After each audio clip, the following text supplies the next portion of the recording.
సజ్జలకు shock ఇచ్చిన CID, తీవ్ర టెన్షన్లో పార్టీ నేతలు. వివరాలు వీడియోలో తెలుసుకుందాం. వీడియో స్కిప్ చేయకుండా పూర్తిగా చూడండి, అప్పుడే కంప్లీట్ ఇన్ఫర్మేషన్ అయితే అర్థమవుతుంది. అలాగే ఇంకా ఎవరైనా మన ఛానల్ సబ్స్క్రైబ్ చేసుకోకపోతే వెంటనే సబ్స్క్రైబ్ చేసుకోండి. ప్రభుత్వం నుంచి వచ్చే లేటెస్ట్ అప్డేట్స్ అన్నీ కూడా మిస్ కాకుండా మీకు ముందుగానే తెలియచేయడం జరుగుతుంది. సబ్స్క్రైబ్ చేసుకోవడం వల్ల నేను చేసే ప్రతి వీడియో కూడా నోటిఫికేషన్ అయితే వస్తుంది, మీరు మిస్ అవ్వకుండా చూడొచ్చు. అలాగే వీడియోని లైక్ చేయండి, మరింత మందికి సమాచారం చేరుతుంది. ఇంక వివరాల్లోకి వెళ్ళిపోదాం. సజ్జల భార్గవరెడ్డిపై సిఐడి కేసు నమోదు. సజ్జల భార్గవరెడ్డిపై అయితే కనుక ఏపీ సిఐడి కేసు నమోదు చేసింది.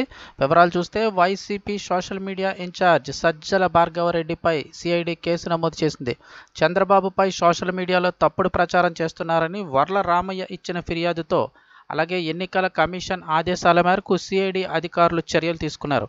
కాగా ల్యాండ్ టైటిలింగ్ యాక్ట్పై దుష్ప్రచారం చేస్తున్నారంటూ వైసీపీ ఇచ్చిన ఫిర్యాదుతో చంద్రబాబు, లోకేష్తో సహా పలువురు టీడీపీ నేతలపై ఎఫ్ఐఆర్ రిజిస్టర్ అయిన విషయం తెలిసిందే.